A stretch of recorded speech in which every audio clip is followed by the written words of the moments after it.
हे दोस्तों नमस्कार। एक बार फिर से स्वागत है आपके अपने यूट्यूब चैनल देव जी के ट्रिक्स में। तो दोस्तों हम लोग यहाँ पर भारतीय इतिहास से संबंधित टेस्ट लगाएंगे, जो कि आपका टॉपिक है मध्यकालीन इतिहास। यहाँ से संबंधित हमने यहाँ पर 100 प्रश्न लिए गए हैं और कह सकते हैं कि इसी प्रकार से हम संपूर्ण हिस्ट्री को लगभग 5 से 10 पार्ट में कंप्लीट कर लेंगे और इसी प्रकार से ज्योग्राफी को, इसी प्रकार से आपके पॉलिटी को लगभग यहाँ पर 10 दिनों में संपूर्ण कोर्स आपका कंप्लीट हो जाएगा।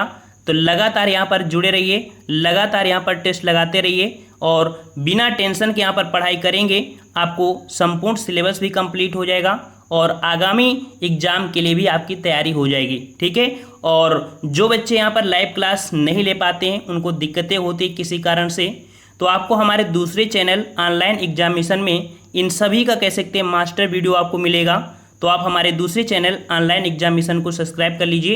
1 तारीख से यहाँ पर आपको मास्टर वीडियो मिलेंगे। साथ में वर्तमान में हिंदी के जो अभी क्लासेस छूट गई हैं बच्चों की, वो आपको यहाँ पर प्रोवाइड कराई जा रही हैं। ठीक है, तो आप लोग इस चैनल को भी सब्सक्राइब कर लीजिए। चलिए स्टार्ट करते हैं। गुड मॉर्निंग सभी को, जितने लोग जुड़ चुके हैं गुड मॉर्निंग। सभी लोग वीडियो को शेयर कर दें और लाइक भी कर दीजिए। और हम लोग यहाँ पर आपके लिए लगातार क्लासें आपकी ला रहे हैं और सोच रहे हैं कि कम से कम समय में आपको संपूर्ण सिलेबस कंप्लीट करा दें। चलिए स्टार्ट करते हैं। गुड मॉर्निंग सभी को, गुड मॉर्निंग।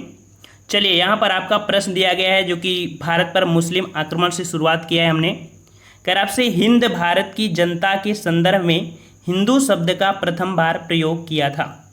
याद रखिए, हिंदू शब्द का प्रथम बार प्रयोग किसने किया? जवाब देते चलिए, जिसको आ रहा है और जिसको नहीं आ रहा है वो यहाँ पर कह सकते हैं आराम से सुनते चलिए। तो यहाँ पर जवाब हो जाएगा ऑप्शन राइट आपका। यहाँ पर 4 ऑप्शन है, जवाब आपका डी हो जाएगा कि हिंदू शब्द का प्रथम बार प्रयोग किया था आपके अरबों ने। तो जिसका जवाब डी आया है, बिल्कुल सही जवाब है। अगला प्रश्न है कि पैगंबर हजरत मोहम्मद का जन्म हुआ था। पैगंबर हजरत मोहम्मद का जन्म हुआ था, ये कब हुआ था?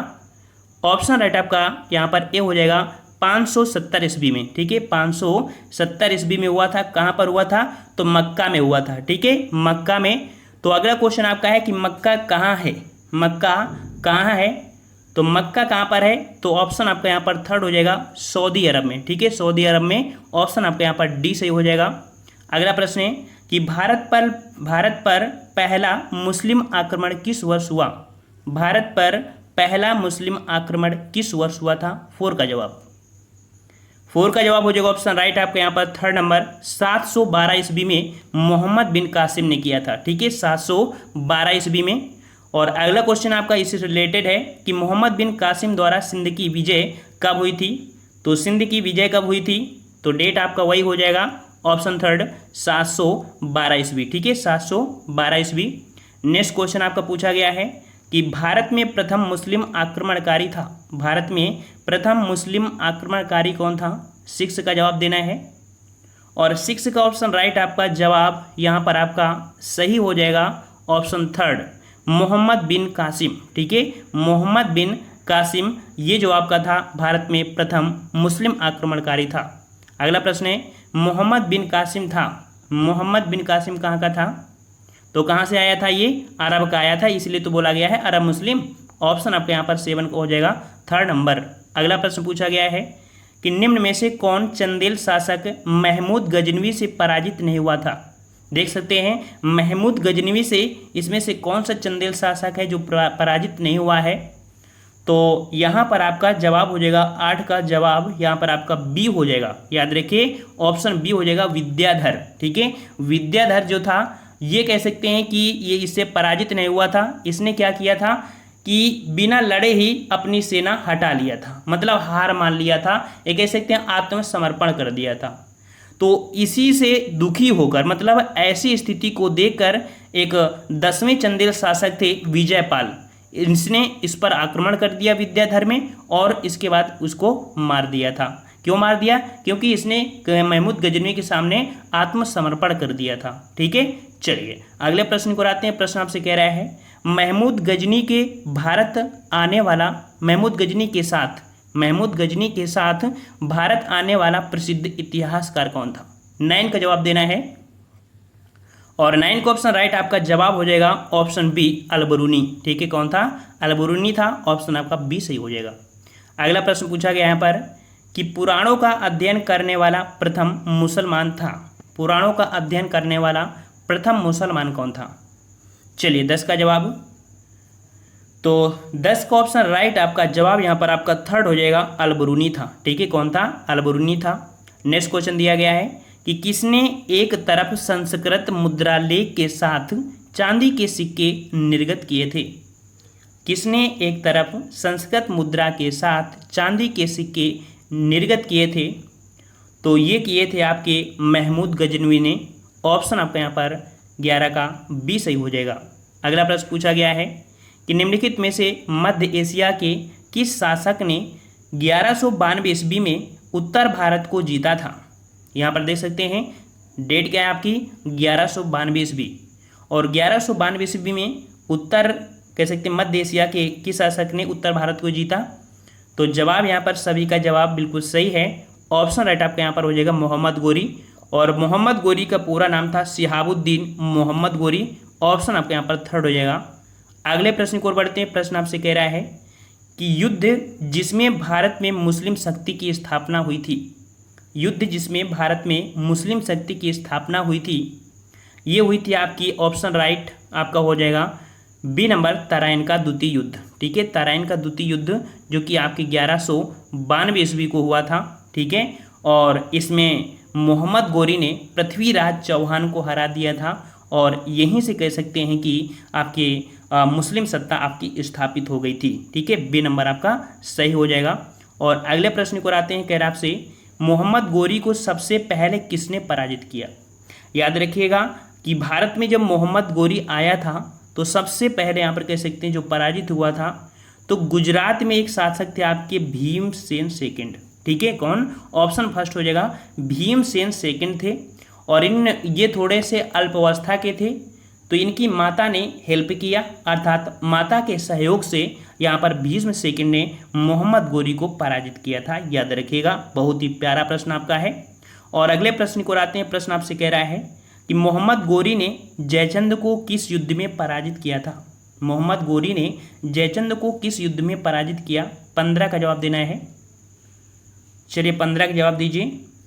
तो 15 का ऑप्शन राइट आपका जवाब यहाँ पर आपका हो जाएगा आपका सी नंबर चंदावर का युद्ध। ठीक है, चंदावर का युद्ध आपकी 1194 ईस्वी, अभी हाल ही में बीएड एंट्रेंस एग्जाम हुआ था, वहाँ पर ये क्वेश्चन पूछा गया था। ठीक है, और याद रखिएगा कि इस युद्ध में जयचंद काफ़ी अच्छी तरीके से लड़ाई किया था, और हारने ही वाली थी सेना मोहम्मद गोरी की, लेकिन यहाँ पर जयचंद को कह सकते हैं कि एक तीर लग जाने के कारण इसकी मृत्यु हो जाती है, जिस कारण से ये युद्ध आप कह सकते हैं मोहम्मद गोरी जीत जाता है। अगले प्रश्न को आते हैं, कह रहे आपसे किस मुस्लिम शासक के सिक्कों पर देवी लक्ष्मी की आकृति बनी है?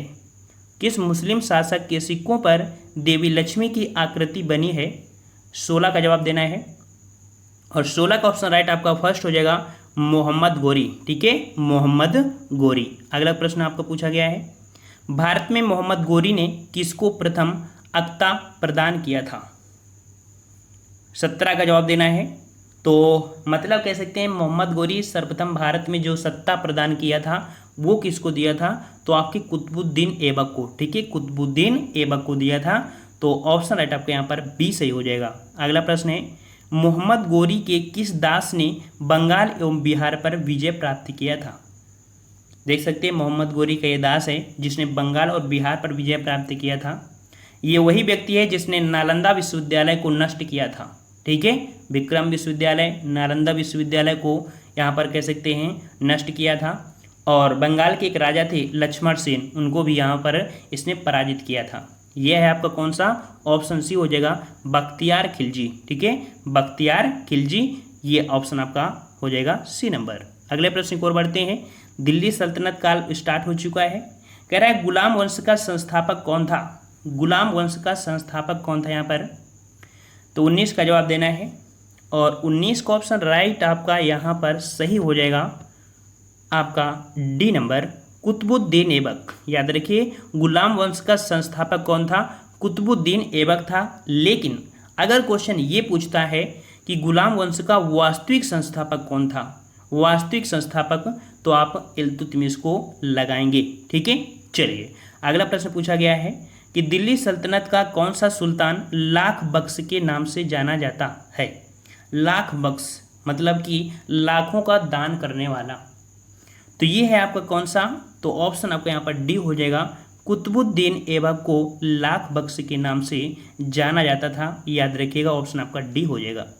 अगला प्रश्न है कि कुतुबुद्दीन ऐबक की राजधानी थी, कुतुबुद्दीन ऐबक की राजधानी कहाँ पर थी, तो याद रखिएगा कि कुतुबुद्दीन ऐबक ने अपनी राजधानी कहाँ पर बसाया था, आपके लाहौर में। ठीक है, लाहौर में, और लाहौर में ही पोलो खेलते समय, ठीक है, घोड़े से गिरकर मृत्यु हो जाती है किसकी, तो आपकी कुतुबुद्दीन ऐबक की, और वहीं पर इसकी कब्र बना दी जाती है। ऑप्शन आपके यहाँ पर फर्स्ट हो जाएगा। अगला प्रश्न आपसे पूछा गया है, निम्नलिखित में से किसने दिल्ली को सल्तनत की राजधानी के रूप में स्थापित किया था।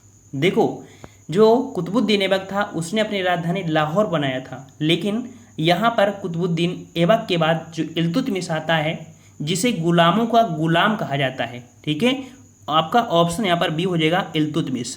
इल्तुतमिश को गुलामों का गुलाम कहा जाता है, क्यों, क्योंकि ये इल्तुतमिश जो है ये कुतुबुद्दीन ऐबक का गुलाम तो था ही, साथ में मोहम्मद गोरी का भी गुलाम था।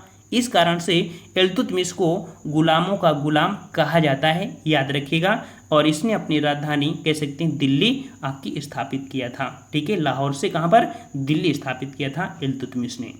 और अगले प्रश्न को बढ़ते हैं। प्रश्न आपसे कह रहा है, दिल्ली का प्रथम मुस्लिम शासक कौन था, दिल्ली का प्रथम मुस्लिम शासक कौन था, तो 23 का ऑप्शन राइट। आपका जवाब क्या हो जाएगा, तो किसे कहेंगे, जो वास्तविक होगा उसे ही तो कहेंगे ना, तो वास्तविक आपका कौन सा हो जाएगा, ऑप्शन बी आपका इल्तुतमिश। अगला प्रश्न आपसे पूछा है, निम्नलिखित में से कौन मध्यकालीन भारत की प्रथम महिला शासिका थी, यह आपकी दे सकते हैं प्रथम मुस्लिम शासिका थी मध्यकालीन भारत में, जो कि हैं ऑप्शन फर्स्ट रजिया सुल्तान। ठीक है, रजिया सुल्तान जो कि आपकी इल्तुतमिश की बेटी थी। ठीक है, इल्तुतमिश की बेटी थी। और अगले प्रश्न को बढ़ते हैं। प्रश्न आपसे कह रहा है, मंगोल आक्रमणकारी चंगेज खां भारत में उत्तर पश्चिम सीमा पर निम्न में से किसके काल में आया था, तो चंगेज खां कह सकते हैं मंगवर्नी का पीछा करते हुए उस समय आपके भारत में प्रवेश करने ही वाला था, लेकिन यहाँ पर कह सकते हैं कि इल्तुतमिश ने मंगवर्नी को शरण नहीं दिया, जिसके कारण से एक बार से आपकी सत्ता फिर से बच गई और एक बार भारत लूटने से फिर से बच गया। वरना अगर मंगोल आक्रमण जो चंगेज खां अगर भारत में आक्रमण कर देता तो समझ सकते हो कि उस समय एक बार फिर से भारत लुट जाता। तो बहुत ही सूझबूझ से निर्णय लिया इल्तुतमिश ने, मंगवर्नी को कैसे शरण नहीं दिया, इस कारण से एक बार भारत को बचा लिया इल्तुतमिश ने। अगला प्रश्न आपसे पूछा गया है, चंगेज खां के अधीन मंगोलों ने भारत पर आक्रमण किया, चंगेज खां के अधीन मंगोलों ने आक्रमण किया, तो जवाब आपका वही हो जाएगा कौन सा, ऑप्शन सी इल्तुतमिश के शासनकाल में। ठीक है, सी नंबर आपका सही हो जाएगा। अगला प्रश्न आपसे पूछा गया है कि इल्तुतमिश ने बिहार में अपना प्रथम सूबेदार नियुक्त किया था, बिहार में अपना प्रथम सूबेदार नियुक्त किया था किसे, यहाँ पर आपका सही जवाब हो जाएगा ऑप्शन आपका डी, आपके जो मलिक काजी। ठीक है, मलिक काजी को नियुक्त किया था बिहार का सूबेदार। अगला प्रश्न आपसे पूछा गया है कि रजिया बेगम को सत्ताच्युत करने में किसका हाथ था, मतलब कि सत्ता से हटाने में जो हाथ था वो किसका था, तो 28 का ऑप्शन राइट हो जाएगा आपका यहाँ पर सी नंबर, तुर्कों का। अब ये किस प्रकार से, जब इल्तुतमिश गद्दी पर बैठा था तो उसने 40 सरदारों का एक गठन बनाया था जिसे बोला जाता है तुर्के चहलगामी। ठीक है, 40 तुर्क सरदार, तो जितनी भी सत्ता चलती थी इन सरदारों के अनुसार ही चलती थी। तो ये तुर्क ही थे जो रजिया सुल्तान को हटाना चाहते थे, ठीक है, और उसके पुत्र को बैठाना चाहते थे। तो इस प्रकार से यहाँ पर ऑप्शन आपको यहाँ पर कह सकते हैं सी हो जाएगा, तुर्कों ने यहाँ पर हटाया था। और इसके बाद कह सकते हैं कि रजिया के पहले इसका छोटा सा भाई था, ठीक है, उसको लाया गया था गद्दी पर, लेकिन रजिया कहीं ना कहीं कूटनीति से उसको हटाकर खुद गद्दी पर बैठ गई थी। और कुछ समय बाद रजिया को कह सकते हैं डाकुओं ने धोखे से यहाँ पर कह सकते हैं मार दिया था। ठीक है, चलिए अगले प्रश्न पर आते हैं। प्रश्न आपसे कह रहा है, दिल्ली के सुल्तान बलबन का पूरा नाम था, यहाँ पर बताना है दिल्ली के सुल्तान बलबन का पूरा नाम क्या था। 29 का जवाब देना है और 29 का ऑप्शन राइट आपका जवाब यहाँ पर सी हो जाएगा, गयासुद्दीन बलबन। ठीक है, क्या नाम से बोला जाता था, गयासुद्दीन बलबन के नाम से जाना जाता था। ठीक है, और अगले प्रश्न की ओर बढ़ते हैं। प्रश्न आपसे कह रहा है कि दिल्ली के किस सुल्तान के विषय में कहा गया है कि उसने रक्त और लौह की नीति अपनाई। कौन सी नीति, रक्त और लौह की नीति। मतलब क्या होता है, दुश्मनों को बुरी तरह से पराजित करना या बुरी तरह से उनको प्रताड़ित करना। ठीक है, तो ऑप्शन यहाँ पर आपका 30 का हो जाएगा बी नंबर, ये बलबन ने चलवाया था। हमेशा सभी क्वेश्चन पूछे गए हैं, याद रखिएगा। अगला प्रश्न है कि अपनी शक्ति को समेकित करने के बाद बलबन ने भव्य उपाधि धारण की।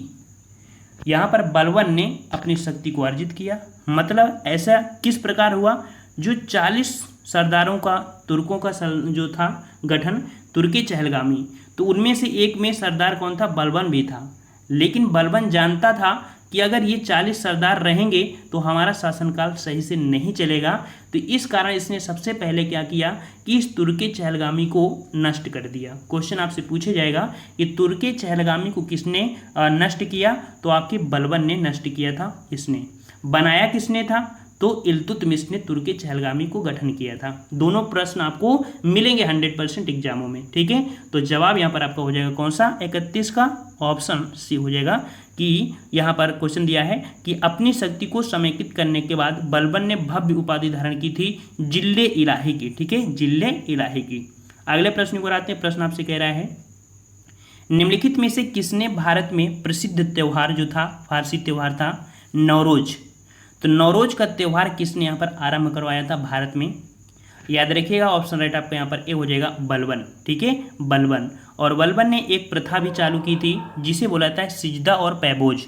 ठीक है, सिजदा और पैबोज नामक प्रथा भी चलाया था। सिजदा पैबोज मतलब होता है कि कोई भी व्यक्ति होता था, ठीक है, जैसे हिंदू व्यक्ति था तो हिंदू व्यक्ति क्या करता था, वो लेट जाता था। लेटने के बाद यहाँ पर कह सकते हैं जो राजा था अर्थात बलबन था, उसके पैर चूमना। ठीक है, सिजदा मतलब लेटना, पैबोज मतलब पैर चूमना। ठीक है, इस प्रकार से ये हिंदुओं के लिए था, मुस्लिमों के लिए नहीं था। तो सिजदा और पैबोज नामक प्रथा किसने चलाई थी, तो आपके बलबन ने ही चलवाया था। चलिए अगला क्वेश्चन है जो कि खिलजी वंश से संबंधित है और यहाँ पर देख सकते हैं खिलजी वंश से क्वेश्चन मिलेंगे। कह रहा आपसे जब उसने राजत्व प्राप्त किया तो वह शरीयत के नियमों और आदेशों से पूर्णतः स्वतंत्र था। बर्नी ने यह कथन किस सुल्तान के लिए कहा। तो यहाँ पर कह सकते हैं सैयद के नियम और आदेशों से पूर्णतः स्वतंत्र था और बर्नी ने कहा था ये किस शासक के लिए, तो ये शासक थे आपके अलाउद्दीन खिलजी। ऑप्शन आपका यहाँ पर सी हो जाएगा। अगले प्रश्न की ओर बढ़ते हैं। प्रश्न आपसे अगला कह रहा है यहाँ पर कि कौन सा सुल्तान नया धर्म चलाना चाहता था किंतु उलेमा लोगों ने विरोध किया। तो यहाँ पर आपका जवाब 34 का हो जाएगा, ऑप्शन बी आपके अलाउद्दीन खिलजी हो जाएगा। ठीक है, अगले प्रश्न को आते हैं। प्रश्न आपसे कह रहा है कि दिल्ली के किस सुल्तान ने सिकंदर सानी की मनोपाधि धारण की, अर्थात सिकंदर सानी की उपाधि धारण करने वाला ये आपका दिल्ली का सुल्तान कौन था। 35 का ऑप्शन राइट आपका यहाँ पर बी हो जाएगा, अलाउद्दीन खिलजी। ठीक है, अलाउद्दीन खिलजी हो जाएगा। अगला प्रश्न पूछा गया है कि अलाउद्दीन खिलजी के प्रसिद्ध सेनापतियों में से किसकी मंगोलों के विरुद्ध लड़ते हुए मृत्यु हुई थी। मंगोलों के विरुद्ध लड़ते हुए मृत्यु हुई थी यहाँ की किसकी, फिर से प्रश्न पढ़ लीजिए, अच्छा प्रश्न है। अलाउद्दीन खिलजी के प्रसिद्ध सेनापतियों में से किसकी मृत्यु जो आपकी हुई थी मंगोलों के विरुद्ध। तो याद रखिए कि जब मंगोलों के विरुद्ध युद्ध हो रहा था तब दो सेनापति थे। एक सेनापति का नाम है आपका उलूग खां और एक सेनापति आपके कौन थे, जफर खां, जिसमें से जफर खां की मृत्यु हो जाती है। ठीक है, तो ऑप्शन क्या हो जाएगा इसका, ऑप्शन फर्स्ट हो जाएगा, जफर खां की मृत्यु हो जाती है, याद रखिएगा। अगला क्वेश्चन यहाँ पर पूछा गया है कि रानी पद्मिनी का नाम अलाउद्दीन की चित्तौड़ विजय से जोड़ा जाता है, उसके पति का नाम क्या है। यहाँ पर रानी पद्मावती, आपने अभी कह सकते मूवी देखा था, तो पद्मिनी के जो आपके थे पद्मावती, इनके पति का नाम पूछा गया है और पति का नाम हो जाएगा ऑप्शन आपका डी, राणा रतन सिंह। ठीक है, राणा रतन सिंह। अगले प्रश्न को बढ़ते हैं। प्रश्न आपसे कह रहा है अलाउद्दीन खिलजी के आक्रमण के समय देवगिरी का शासक कौन था। अलाउद्दीन खिलजी के आक्रमण के समय देवगिरी का शासक कौन था। यहाँ पर 38 का जवाब देना है। और यहाँ पर 38 का ऑप्शन राइट आपका हो जाएगा यहाँ पर फर्स्ट नंबर रामचंद्र देव। ठीक है, कौन थे? तो रामचंद्र देव थे जो कि देवगिरी के शासक थे। अगले प्रश्न को आते हैं। प्रश्न आपसे अगला पूछा गया है कि किस सुल्तान के काल में खालिसा भूमि अधिक पैमाने में विकसित हुई? किस सुल्तान के शासन काल में खालसा भूमि अधिक पैमाने पर विकसित हुई थी? तो ये विकसित हुई थी आपकी ऑप्शन बी अलाउद्दीन खिलजी के शासनकाल में। अब खिलजी वाले टॉपिक में खिलजी से ही क्वेश्चन आपको देखने को मिलते भी हैं। अगला क्वेश्चन है कि निम्न मुस्लिम बादशाहों में से किस एक ने मूल्य नियंत्रण पद्धति को पहली बार लागू किया? मूल्य नियंत्रण प्रणाली जो लागू किया था ये जो आपका था अलाउद्दीन खिलजी। ये कम से कम 50 बार क्वेश्चन पूछा जा चुका है एग्जामों में। अगला प्रश्न है कि बाजार नियंत्रण प्रथा लागू की थी। बाजार नियंत्रण प्रथा, बाजार को सुरक्षित रखने के लिए इसने क्या किया? कई प्रथाएं चलाया था कि बाजार में कोई चोरी न कर सके, कोई जो दुकानदार है वो कम सामान भी तौल ना सके, है ना। इसके लिए एक नियंत्रण चलाया जिसे बाजार नियंत्रण प्रथा बोला जाता है। कई विभाग भी बनाए थे और ये बनाया था आपके किसने? ऑप्शन सी अलाउद्दीन खिलजी ने। ठीक है, अगला प्रश्न है कि निम्नलिखित में से किस मध्यकालीन शासक ने सार्वजनिक वितरण प्रणाली प्रारंभ की? सार्वजनिक वितरण प्रणाली, और ये प्रारंभ किया था आपके अलाउद्दीन खिलजी ने। ऑप्शन आपका यहाँ पर फर्स्ट हो जाएगा। अगला क्वेश्चन यहाँ पर आपको जो आ चुका है तुगलक वंश से आ चुका है। अलाउद्दीन खिलजी के निम्न सेनाध्यक्षों में से कौन सा तुगलक वंश का प्रथम सुल्तान बना था? यहाँ पर देख सकते हैं सेनाध्यक्ष जो आपके अलाउद्दीन खिलजी के समय थे उनमें से तुगलक वंश का जो प्रथम सुल्तान बना था उसका नाम पूछा गया है और उसका नाम है ऑप्शन राइट आपका फर्स्ट गाजी मलिक। ठीक है, गाजी मलिक। अगला प्रश्न आपसे पूछा गया है किस वंश के सुल्तानों ने सबसे अधिक समय तक देश में राज्य किया? याद रखिए दिल्ली सल्तनत काल में जो आपके तुगलक वंश था, ठीक है, तुगलक वंश ने सबसे ज़्यादा समय तक राज्य किया था। इनका जो शासनकाल स्टार्ट होता है 1320 ईस्वी से स्टार्ट होता है और 1414, ठीक है, 1414 तक इनका शासनकाल चलता है जो कि सबसे ज़्यादा समय काल था इन्हीं का। ठीक है, अगला प्रश्न पूछा गया यहाँ पर कि दिल्ली सल्तनत का सर्वाधिक विद्वान शासक जो खगोल शास्त्र, गणित एवं आयुर्विज्ञान सहित अनेक विधाओं में माहिर था। बहुत ही बेहतरीन ये शासक था, कई शास्त्रों का इसको ज्ञान था, लेकिन इसकी किस्मत साथ नहीं दे रही थी। ये जो आपका है कौन? ऑप्शन आपका यहाँ पर हो जाएगा, ऑप्शन आपका सी हो जाएगा, मोहम्मद बिन तुगलक। ठीक है, मोहम्मद बिन तुगलक जो है ये कह सकते हैं सर्वाधिक बुद्धिमान था, खगोल शास्त्र भी था, गणित का भी ज्ञान था, आयुर्वेद का भी ज्ञान था, अनेक विधाओं में माहिर था, लेकिन फिर भी इसकी किस्मत साथ नहीं दे रही थी। किसकी? मोहम्मद बिन तुगलक को। अगले क्वेश्चन यहाँ पर पूछा गया है अमीर ए कोई एक नया विभाग किस सुल्तान द्वारा शुरू किया गया था? चलिए 46 का जवाब दीजिए।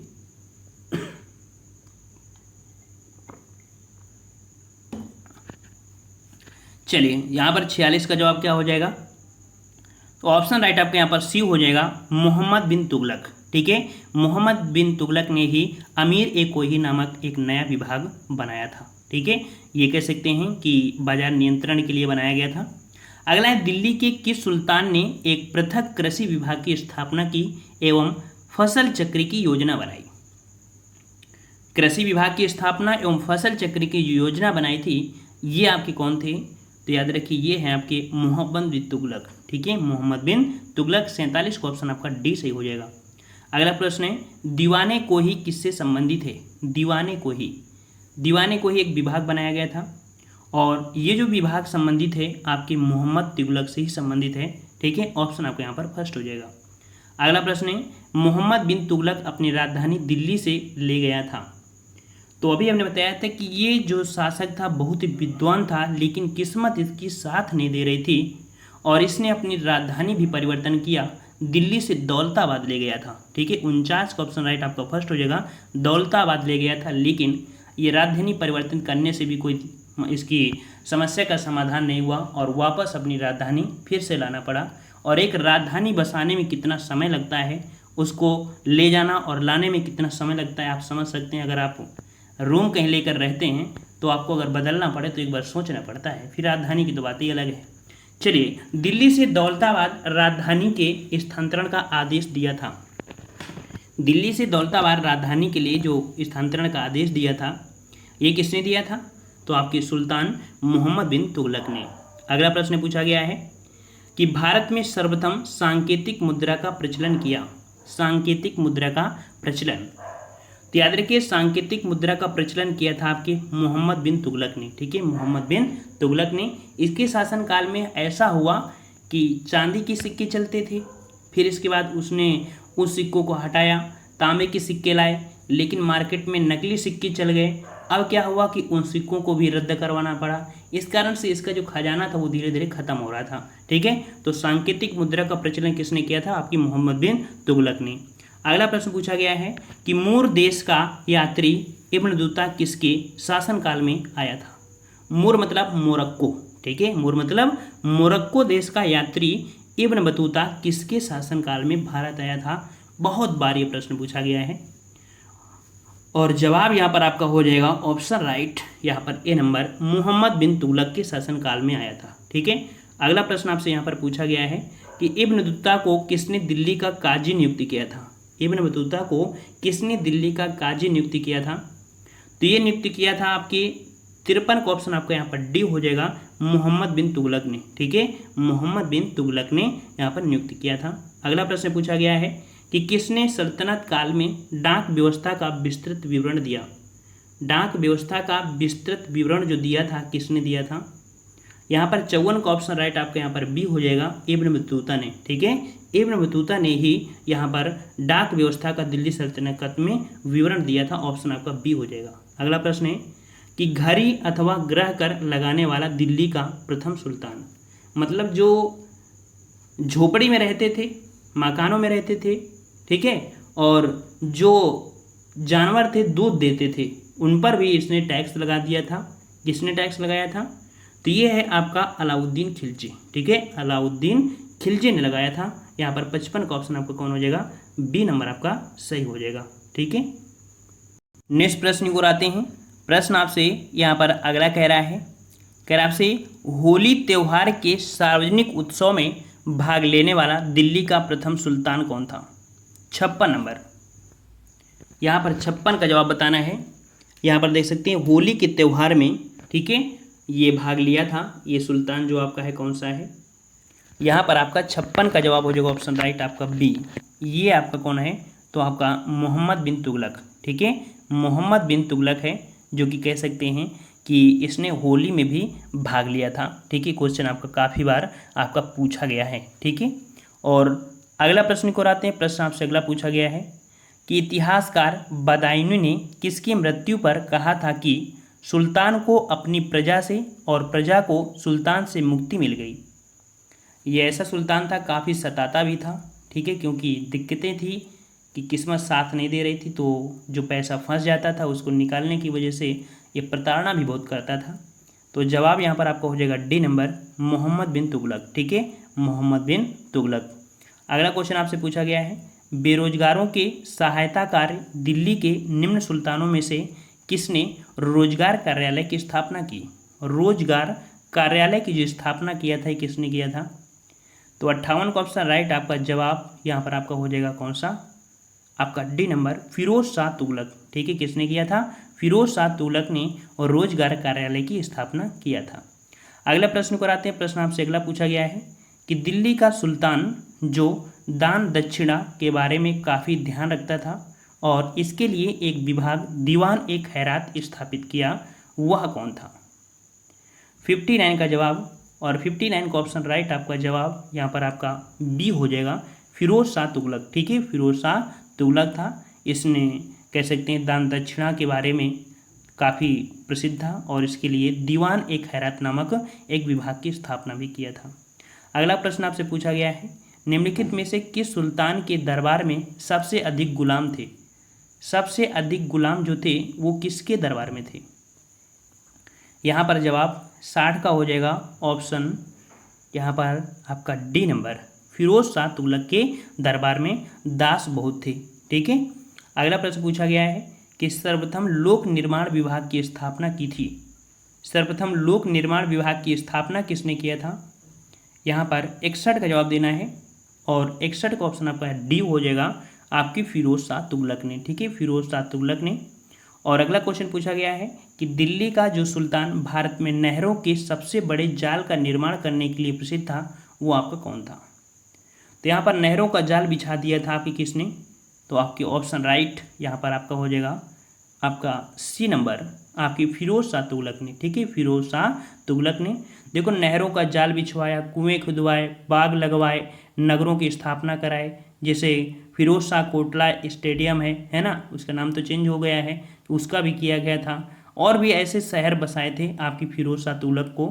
और इसीलिए क्वेश्चन एक बनता है कि अकबर का पूर्वगामी, अकबर का पूर्वगामी जो कहा जाता है किसे, तो मतलब अकबर के पहले ही, अकबर के पहले ही जो कहा जाता है वो फिरोज शाह तुगलक को, क्योंकि जिस प्रकार से अकबर ने शासन संभाला था उसी प्रकार अपने शासन को फिरोज शाह तुगलक ने भी संभाला था। इसी कारण यहाँ पर फिरोज शाह तुगलक की तुलना अकबर से की जाती है। याद रखिए, क्वेश्चन आपका पूछा जाता है और पूछा जा सकता भी है।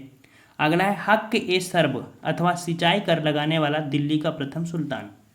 अब यहाँ पर देखो, दिल्ली का जब कह सकते हैं कि सिंचाई मतलब नहरों का जब जाल बिछवा दिया, अब जाल बिछवा दिया तो कर तो लगाएगी ही, है ना। तो कर जो लगाएंगे तो वो कर आपके लगाया किसने? तो जिसने यहाँ पर नहरों का जाल बिछाया।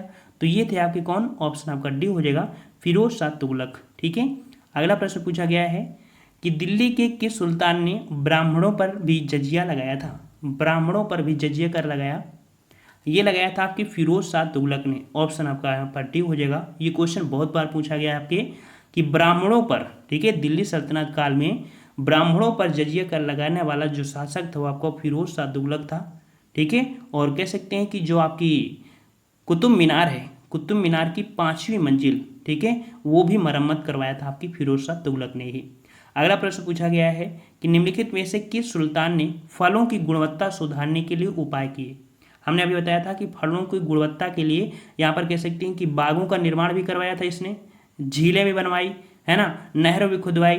तो यही है आपको कौन? ये भी जवाब आपका हो जाएगा बी नंबर, फिरोज शाह तुगलक। अगला प्रश्न आपसे यहाँ पर पूछा गया है, टोपरा तथा मेरठ के 2 अशोक स्तंभ लेख दिल्ली कौन लाया था? टोपरा तथा मेरठ के 2 अशोक स्तंभ लेख दिल्ली कौन लाया था? 66 का जवाब देना है और 66 का ऑप्शन आपका यहाँ पर बी हो जाएगा, फिरोज शाह तुगलक। ठीक है, फिरोज शाह तुगलक हो जाएगा। अगला प्रश्न पूछा गया है कि राज्य के खर्च पर हज की व्यवस्था करने वाला पहला भारतीय शासक। याद रखिए, राज्य के खर्च जो आता है ना, कि राज्य के खर्च के लिए इतना खर्च आया, तो उस खर्च पर हज की जो व्यवस्था किया था ये पहला आपका शासक था कौन? तो जवाब आपका हो जाएगा यहाँ पर बी नंबर, आपका फिरोज शाह तुगलक। ठीक है, ये ऐसा शासक था कि राज्य के खर्च पर यहाँ पर हज की यात्रा इसने कर लिया, है ना। चलिए, अगला क्वेश्चन है कि दिल्ली सल्तनत के तुगलक राजवंश का अंतिम शासक निम्नलिखित में से कौन सा था?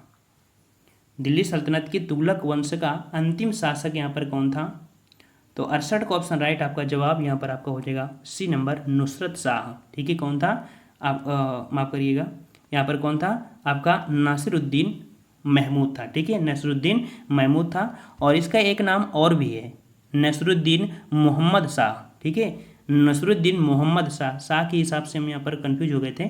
ठीक है, इसका एक नाम और था, नसरुद्दीन मोहम्मद शाह। ठीक है, तो ऑप्शन आपका सी हो जाएगा। ठीक है, चलिए अगले प्रश्न आपसे दिया गया है, ये तैमूर ने किसके शासनकाल में भारत पर आक्रमण किया?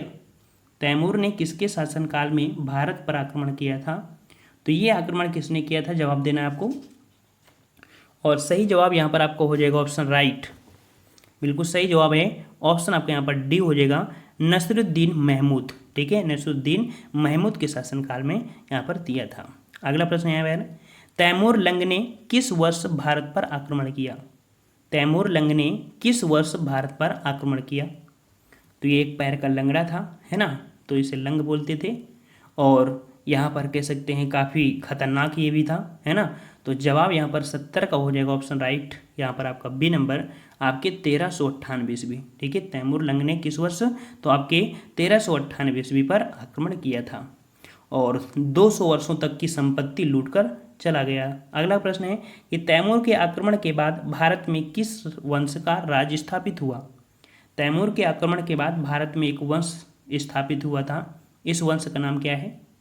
तो ऑप्शन राइट आपका यहाँ पर 71 का हो जाएगा आपका बी नंबर, सैयद वंश। ठीक है, कौन था? सैयद वंश था। और अगला क्वेश्चन पूछा गया है जो कि लोदी वंश से स्टार्ट होता है।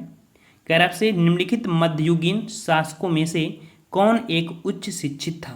कौन एक उच्च शिक्षित था? तो लोदी यहाँ पर देख सकते हैं 72 का ऑप्शन आपका यहाँ पर हो जाएगा आपका सी नंबर, इब्राहिम लोदी। ठीक है, इब्राहिम लोदी। और अगला प्रश्न पूछा गया है कि महाराणा सांगा ने इब्राहिम लोदी को किस युद्ध में परास्त किया था? देखिए, महाराणा सांगा ने इब्राहिम लोदी को किस युद्ध में, देख लीजिए, महाराणा सांगा की बात हो रही है, बाबर की बात नहीं हो रही है। राणा सांगा और इब्राहिम लोदी के बीच एक युद्ध हुआ था, इसे युद्ध बोला जाता है खातौली का युद्ध। ठीक है, कौन सा युद्ध? खातौली का युद्ध कहा जाता है। और ये युद्ध हुआ था 1518 ईस्वी में। 5 घंटे की लड़ाई चली थी इस युद्ध में। और कहा मतलब कि इस युद्ध में क्या हुआ था कि इब्राहिम लोदी हार गया था। ठीक है, इब्राहिम लोदी हार गया था, लेकिन यहाँ पर महाराणा प्रताप को एक माफ करिए, महाराणा सांगा को एक कह सकते हैं भारी नुकसान हुआ कि इनका एक हाथ कट गया था तलवार से। ठीक है, तो ये क्वेश्चन काफ़ी महत्वपूर्ण हो जाता है कि राणा सांगा का हाथ किस युद्ध में कटा था? तो खतौली के युद्ध में कटा था। खतौली के युद्ध कब हुआ था? 1518 में। किसके बीच हुआ था?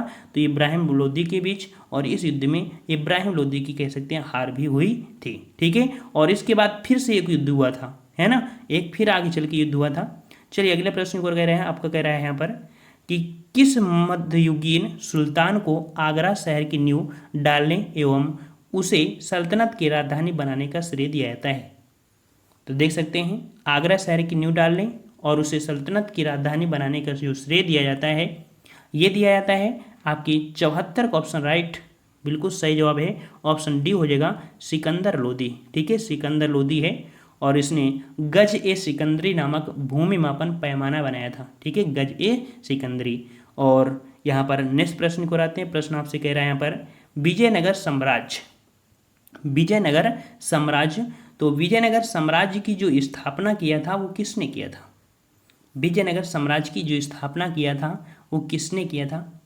यहाँ पर कह सकते हैं कि आज के टेस्ट में इतने ही रखते हैं। ठीक है, समय आपका काफ़ी हो गया है और हमने यहाँ पर काफ़ी विस्तार से बता दिया है। ठीक है, तो यहाँ पर आज इतने ही प्रश्न रखते हैं। इस प्रश्न का जवाब आप लोग कमेंट बॉक्स में कमेंट करिएगा। ठीक है, और वीडियो ख़त्म होने के बाद आप लोग कमेंट बॉक्स करिए ताकि पता चले किस किस का जवाब यहाँ पर सही हुआ है। ठीक है, और ऐसे ही हम लोग यहाँ पर कह सकते हैं कि आपकी हिस्ट्री को, आपकी ज्योग्राफी को, आपकी पॉलिटी को, ठीक है, पूरा का पूरा यहाँ पर सिलेबस कंप्लीट कराएंगे। बहुत अच्छे क्वेश्चन आपके हैं। और जो बच्चे यहाँ पर वंचित रह जाते हैं, क्लास नहीं ले पाते हैं लाइव क्लास, तो ये सभी जो क्लासें होंगी आपको कहाँ पर मिलेंगे? आपके ऑनलाइन एग्जामिनेशन में।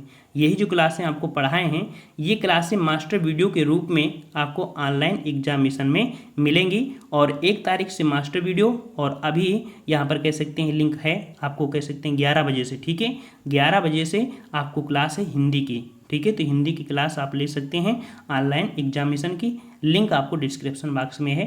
तो ये रिवीजन के लिए चैनल बनाया गया है जहाँ पर आपको मास्टर वीडियो मिलते हैं। ठीक है, जो बच्चे लेट में जुड़ते हैं और वो क्लासें नहीं ले पाते हैं उनके लिए यहाँ पर कह सकते हैं कि एक्स्ट्रा आपका चैनल बना दिया गया है जिसमें महा सीरीज आपकी होती है। ठीक है, तो दिक्कत नहीं होगी और सभी को पसंद आई होगी ये सीरीज। और ऐसे ही सीरीज आपको मिलेगी पॉलिटी को, इसी सीरीज आपको हिस्ट्री की, ज्योग्राफी को, और कह सकते हैं साथ साथ में आपके सामान्य विज्ञान की भी। ठीक है, सभी टॉपिक कंप्लीट हो जाएंगे। बिना टेंशन के आप लोग पढ़ाई करिए। ज़्यादा से ज़्यादा आप लोग जब देखेंगे, ज़्यादा से ज़्यादा व्यू आएंगे, हम ज़्यादा से ज़्यादा यहाँ पर वीडियो अपलोड करेंगे। वीडियो अपलोड करने आपके ऊपर डिपेंड करता है कि आप लोग कितना सपोर्ट करते हैं, कितना देखते हैं। जब व्यू आएंगे तो हमारा ऑटोमेटिक मन लगता है कि हम आपको वीडियो बना बना के देते रहें, है ना। तो हम लोग मिलते हैं नए वीडियो में 11 बजे। हमारे इस चैनल पे हिंदी की क्लास होने वाली है, तो इस लाइन में आप लोग हिंदी की क्लास लीजिए। ठीक है, धन्यवाद। जय हिंद, जय भारत।